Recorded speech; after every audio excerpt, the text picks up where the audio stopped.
Have you ever met a woman so quiet, yet so powerful, that her silence could destroy everything around her?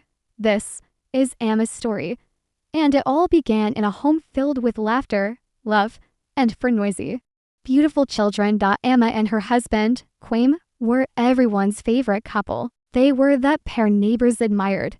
Half comedy, half romance, their house was never quiet. With for kids, to boys and to girls, it was always alive with noise, toys on the floor, and laughter bouncing off the walls. But amidst the chaos, there was balance, there was warmth, and there was love. Still, one thing wasn't equal. Money. Kwame earned, yes, but just enough to handle small bills. He'd often joke, "My whole salary can't even buy the kids snacks for 2 weeks." Emma, though, she was the rock. She paid the rent, school fees, hospital bills, and groceries, yet she never complained. Whenever Quaim bought something, even just groceries or electricity, Emma would clap her hands dramatically and say, "Ah, see my husband, provider of light and keeper of bread." The kids would chant, "Daddy the Great," and Quaim, smiling proudly, would tease, "Wait till you all start paying your own bills."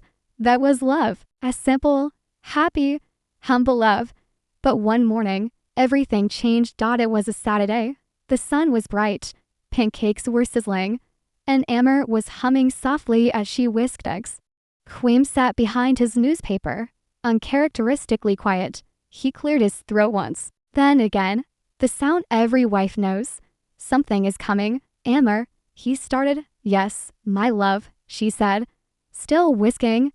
"Did you burn my pot again?" He chuckled nervously, then said, "No, Emma, it's something else. I got another woman pregnant." Pause, dramatic silence. The whisk froze midair.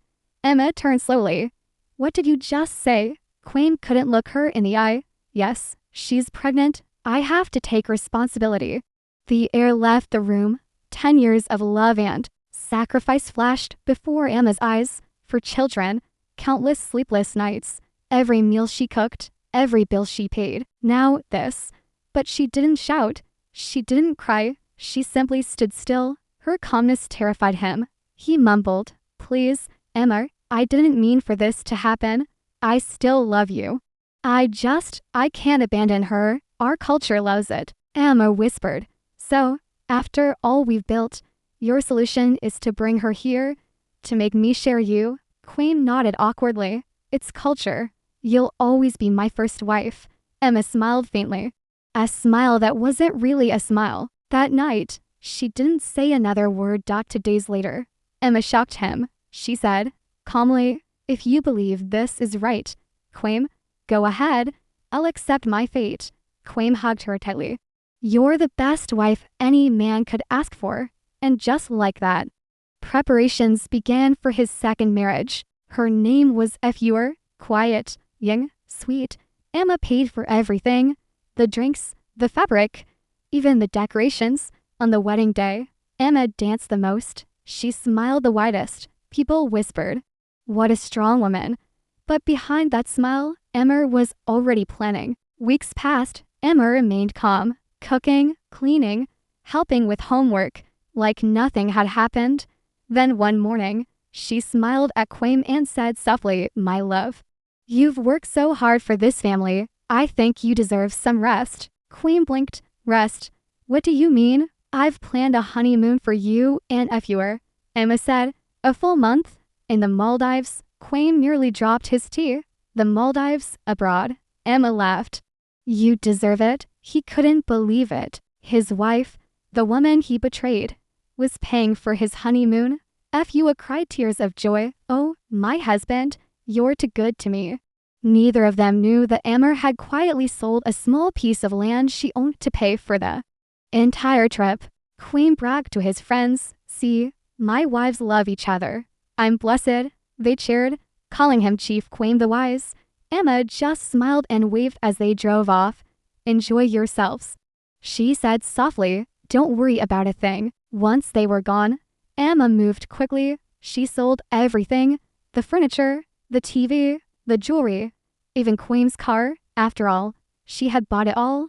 Then she gathered her 4 children, passports ready, and left quietly for America. 3 weeks later, Quame and Efua returned from paradise, glowing, relaxed, holding hands. But when they opened the door, pause, quiet, tense music. The house was empty. No furniture, no curtains, no fridge, no car, nothing.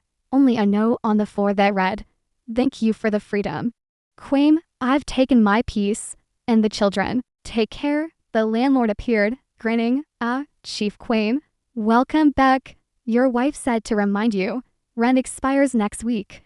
Quame froze. Rent? But it's my house. The landlord laughed. Your wife owned this house. She paid everything. Even your precious car was hers. Efua's face went pale. So, all this time, you weren't rich. Quame stammered. I meant to tell you. But Efua cut him off, shouting, You're a traditional beggar, not a traditional man. The landlord burst out laughing. Chief Moneybag has become Chief Nylon Bag. Efua dropped her suitcase, crying, Oh, Lord, I left my home for packaging. Quame sank to the floor, broken, speechless. Meanwhile, across the ocean, Amma tucked her children into bed. Her little girl, yawning, whispered, Mama, do you miss Daddy? Amma smiled sadly and kissed her forehead. Not anymore, my love. We're safe now. She stood by the window, looking out into the quiet night. And for the first time in years, she truly breathed. Her revenge wasn't loud. It wasn't cruel. It was silent, peaceful, powerful. Because sometimes the loudest revenge is peace, and the deepest wound is being forgotten. Moral of the story: never take a good partner for granted. The one who silently builds your world can silently walk away and let it all crumble. If you enjoyed this story, please don't forget to like, comment, and subscribe to Trueside Tales, where African stories come alive.